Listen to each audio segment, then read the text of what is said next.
Bakı və ətraf rayonlarda 50-dən çox tibb müəssisələrində elektron monitorlar və növbət terminalları quraşdırılıb. Bu sistem vətəndaşların gözləmə müddətini azalmaq və xidmət prosesini tənzimləmək üçün tətbiq olunan bir addımdır. Bəli, bu mövzunu müzakirə etmək üçün qonağımız təbibin ictimaiyyətlə əlaqələr və kommunikasiya departamentinin rəhbəri Zamirə Ədilovadır. O elektron monitorlar, növbə, belə deyək, terminalları və vətəndaşların tibbi xidmət təcrübəsinin yaxşılaşdırılması ilə bağlı ətraflı məlumat verəcək və təbii ki, suallarımızı cavablandıracaq. Xoş gəlmişsiniz, Zamirə xanım, xoş gəlmişsiniz.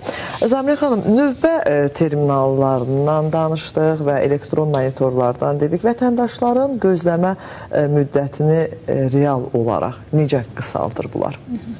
Təşəkkür edirəm mövzunun aktuallığını nəzərə alaraq bu mövzuya işıq tutduğunuz üçün. Bəli, bildiyiniz kimi tibb müəssisələrinə bugün müraciət edən pasiyent sayında dinamika müşahidə edilir və hər keçən gün bu sayın artımını müşahidə edirik.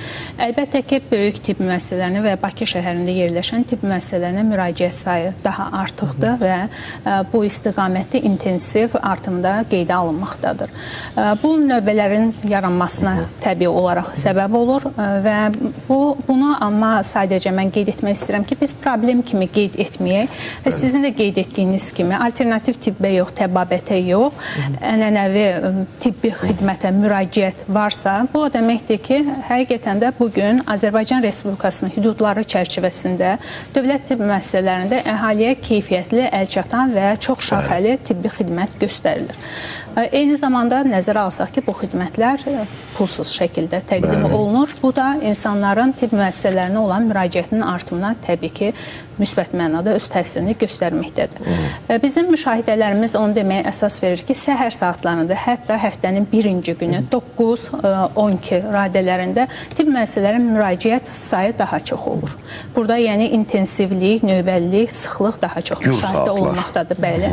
Və hətta bir məqamı da qeyd edim. Bilirsiniz ki, bütün müəssisələrin olduğu kimi tibb müəssisələrində özünün işləmə saatı və qrafiki mövcuddur. Əgər bir tibb müəssisəsi səhər saatlarında, səhər saat 9-da artıq açılırsa və fəaliyyətə başlayırsa, hətta bundan bir neçə saat öncə pasiyentlər tibb müəssisəsinin qarşısına yığılırlar, toplaşırlar və həmin müəssisənin fəaliyyətə başlamasını gözləyirlər.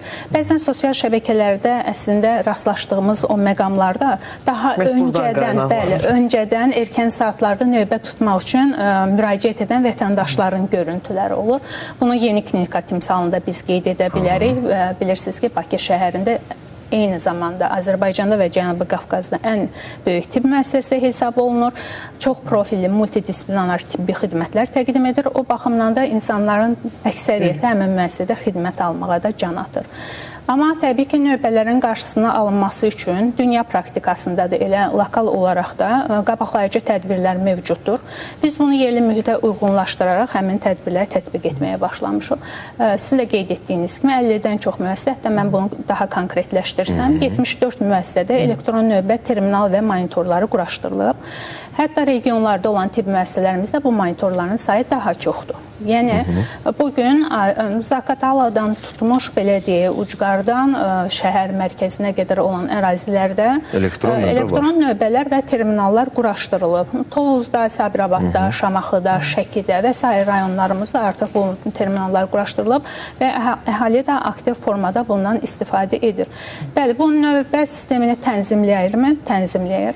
Amma axının qarşısını alırmı? Xeyr. Şərait yaxşılaşdırıldıqca, xidmət daha əlçatan olduqca, təbii ki, müraciət sayı da bir mənalı olaraq artmaqdadır. Elektron növbə sistemi, onlayn növbə sistemi qarşıdıranlar. Onlayn növbə sistemi, yəni öncədən planlaşdırılan bir növbələr aiddir. Səhv eləmirəmsə. Onlayn, bəli, bilirsiniz ki, elektron randevu sistemi var. Daha öncədən həkim qəbuluna yazılmaq. Pasiyent, yəni evində əyləşərək, mobil tətbiq vasitəsilə, sabah və digər günlər üçün biz hətta mobil tətbiqdə belə bir imkan yaratmışıq. Ay ərzində hansı günü istəyirsə onu seçib müraciət edə bilər.